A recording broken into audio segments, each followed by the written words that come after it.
documentary that was on Friday and yesterday. And so why don't we talk about the Janet Jackson documentary? All right, now let's talk about Janet Jackson. So Friday they showed a two-part documentary about her career, family, and relationships. Man, it was something, and for her to achieve so much at such an early age, she got a Walk of Fame star at 24 years old.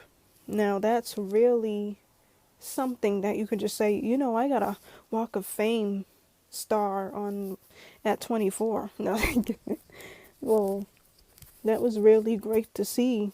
And we saw footage of her and Michael working on Scream, and I was like so happy to see that, and the fact that he sang it in one take.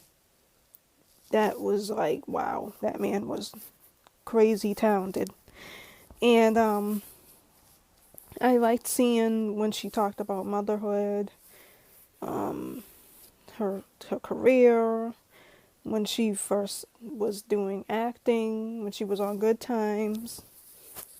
I really wanted them to talk more about Velvet Rope and the other albums. I think it should have been a longer documentary. But I've been a fan for a long time, very long time, ever since I saw her video If on TV when I was a kid. And when I saw her and Michael do Scream together, I just stood there and just was amazed.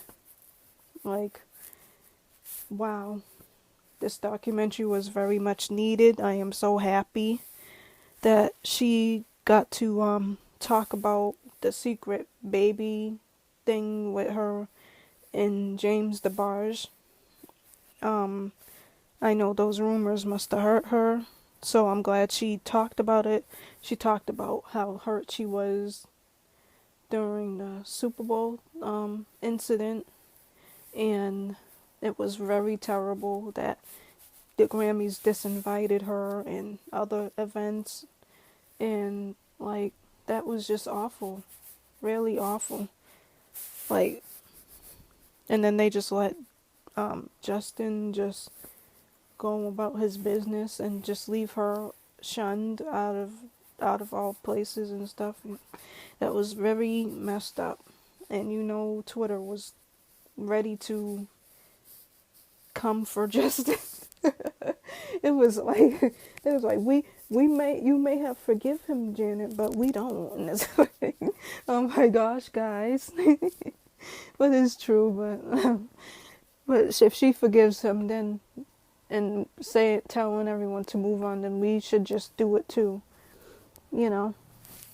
And it was just so great to watch and seeing people go to concerts. The only person I know that went to a Janet Jackson concert was my uncle. When he was like a teenager in the late 80s, him and his friends went to see her, and they saw her perform her hits, and I was like so jealous about it. Like, wow, he actually seen her. He told me when I was younger, like maybe like a little kid or maybe when I was a teen. But it was like, wow, he really got to see her on stage. That was cool. It must be something to see her on stage, because I have never seen her in concert. And that would be very good to see her in concert someday when it's safe and stuff. Like, hopefully. But that documentary was very much needed, and I'm so glad that I watched it. And so let's talk about my top favorite anime. Alrighty. So I've been watching anime for probably 23 or 24 years, and my top 5 favorite anime are Dragon Ball Z, Sailor Moon, Tenchi Mayo, and Tenchi Universe, Outlaw Star, and Yu Yu Hakusho. And I, when I first watched anime, it was on Cartoon Network, and it was called a program called Toonami, where they show anime, and I found different anime besides Dragon Ball and Sailor Moon. Like they used to show Gundam Wing, G Gundam. What else? They showed Rurouni Kenshin, Cowboy Bebop, which I did not like back then, and Big O, and I know there's some others. Oh, they showed Naruto. I hated Naruto back then too, and they just showed a good amount of Inuyasha. Yeah, I didn't like Inuyasha at first either. Yeah, and so they basically I saw anime in other channels as well. It used to show anime on Sci-Fi channel, and that was really cool.